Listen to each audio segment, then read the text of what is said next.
Hey there, this video will be about Genshin and why I think it's going down. First off, I want to say I'm not a hater. I have played Genshin for years and even spend money too much if I'm honest. I was sure, despite some issues, that I wouldn't lose my love for this game. Well, now here we are.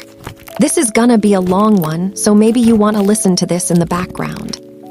So we all know Genshin is a gacha game, but that's no the reason why it's going down.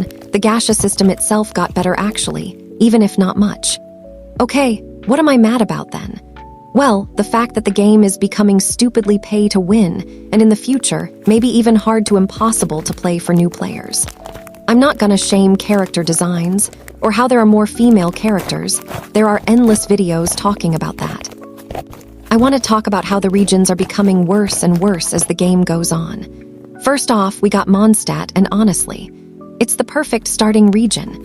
You get all you need early on, quick tutorial, the wishing system, and important characters. We all know you get Kia, Lisa, Amber, and obviously the Traveler, so all the elements you need for early exploration, and later Noel, who is Geo. Later you get Barbara for reaching adventure rank 18 and Zyangling for completing floor 3, chamber 3 in the Abyss. That's 7 characters at the start of the game, and that without spending primos.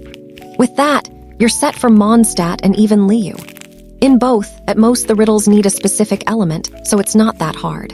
There are no real extra things you need to have, since reactions can be triggered by anyone. In Inazuma, we have some more electro-based riddles, but again, we have Lisa, just in case you own no other electro units at this point, what is very unlikely. Okay, then comes Sumeru, who gave us Dendro, and honestly, that was great. Dendro can be triggered by any Dendro character, and since we get Kale for free, we are set for the region. Sure, the quest can be long, and I also don't like the desert that much, but for free-to-play players, or in case other Dendro characters are not having a rerun in some time, you will get through it. Now Fontaine, and that's honestly where it starts. In Fontaine, we have Numa and Auja, such as Bond of Life. Here we got Lynette, and a Nemo Auja character. That means besides having a great element, she automatically helps us for the whole region. Okay, now let's look at how that changes the boss fights. We have a total of 6 open-world bosses, and 2 of those need either Numa or Auja. That sucks. But we got Lynette to help. Also, as much as I know, you're not required to use them. Yes, they help. But without them, you can still manage if you take a bit more time. The bosses themselves will not change because of that. You will see later why I mention that. Yes, I had to look into Bond of Life for Arlecchino, but that doesn't relate to the region.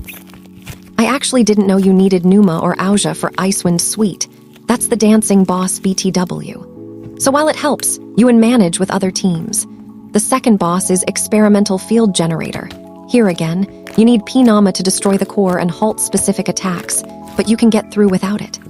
For the 2 weekly bosses we got, you can use Numa or Auja to make the all-devouring Narwhal a lot easier, but again, you can use Lynette or do it without her.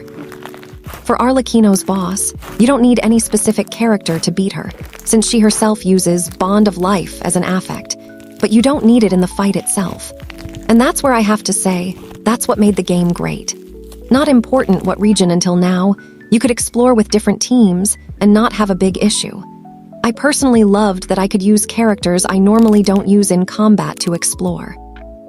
Now Natlin, I'm gonna be honest, I have a personal grudge against that region, but I will try and not let it affect this, especially because I mostly have beef with the story and the Archon. Now, why is Natlin a prime example when the game shifted from, let's make it enjoyable for players to play, while introducing a new game mechanic, to, let's make some money and get the players to get characters because the alternative is stupid. In Natlin, we get the Saurians, and while they are cute, everyone who explored Natlin knows how much they can suck, especially in comparison to the actual characters. And I know some will go, but Nikki, we got Kachina for free. Don't get me wrong, she's cute and all, but how useful is she really compared to all other free characters? Not really, she's Geo. What automatically gives her no reactions besides crystallize. And yes, while her E is useful for travel in challenges or even in fights, she wasn't helpful. And while some may say, hey, come on, there are other Natlin characters. Yes, but you only get them through limited time banners, as much as I know at least. On top, Did you notice we have a 4-star that's helpful for each region besides Mualani or Kinnish? Okay, so now what will happen when new players want to go to Natlin? First off, besides Kachina, they must use the Saurians. Yes, must. And I don't just mean that with exploration, but also boss fights. There are 7 boss enemies in Natlin, and for 3 of those, using the Night Soul Blessing function is basically needed to not make the boss stupidly hard.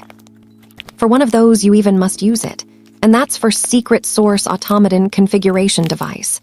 It will summon 2 pillars that you can only climb using a specific Night Soul Blessing, elemental skill of either Kachina or Xylonin. Means should you ever want to fight that boss to get material for Mavuica or Xylonin, you must use Kachina if you don't have Xylonin, or use a Saurian. That's just bad. Okay, let's keep going. Second one is Tenebrous Papilla for this boss. You need elemental attacks to, or once again, a Night Soul Blessing attack to win against it. Sure, in this case you're not forced, but it makes a big difference. And lastly, Wayward Hermetic Spirit Speaker. OMG how I hate this boss. While using Pyro can help, characters like Auroron or Sitlali literally pause the boss. What? Yes, you can use a Saurian, but you want to tell me that 2 limited times CHARACTRS can just pause the boss and give you a massive advantage. And I know you can use the Saurians, but they are a hell to use, sorry not sorry. And fun fact, you need that boss for Sitlali. That means if you for some reason don't have Auroron, you have to either use a Saurian or Brood Force it. For the weekly boss, we have one, and while Night Soul Blessings give you an advantage, you can also do it without them, I guess at least 1+. Okay, now we go to Nodcry. First off, I want to say I haven't done much in that region yet, and I also don't plan to. The little bit of time I spend with it has been a nightmare, mostly because the story is so long. But that's not what I'm here for. Anyway, why do I think that Nodcry is the breaking point? Easy. First, the free character we get is useless. Okay, now hold your horses and let me explain. Until now, 4-star characters cannot trigger Lunar Charge on their own. Let me repeat. In the new region with a new damage system, new 4-star characters up to this point cannot trigger the reaction needed for the region themselves. Means you must have a 5-star of that region to get that reaction going. I'm sorry, but are you kidding me? That means new players, even if they get Ano for free, or with some luck Jehoda or even Aluga, they can't trigger it anyway. I'm sorry, but that is the most stupid thing ever. And while most will say, well, Nodcry isn't over yet, just get a 5-star, that's not the point. My point is, people who will play the game in the future will not be able to trigger Lunar Charge whatsoever if they don't wait for a limited character to come back. Okay, now why is that so bad? First off, up to now, we have 5 open world bosses and 1 upcoming one, who I heard is supposed to be hell, but we will see, and 1 weekly boss. Now why am I mad? Well, first of, Frost Knight Hera is an absolute nightmate without Lunar Charge. The boss will get immune to the element that damages it the most, while Lunar Charge makes it neutral. One again, 4-star Nodcry characters can't trigger Lunar Charge. You are forced to use a different team and pray it does enough damage. Wholesome other bosses like Knuckle Duckle or Lord of the Hidden Depths Whisper of Nightmares can also use Electro Charge or simply other elemental teams. That one boss becomes hell without it. Okay, now let's put this together. I personally feel like Hoyo is testing just how far they can push the pay for characters or the region is unplayable aspect. It started with Fontaine, went over to Natlin, and now it's Nodcry. As much as I wish I could just ignore this, it's becoming a real pain. Anyway, what do you think? And would you guys like more rants about Genshin? Have a nice rest of the day and bye.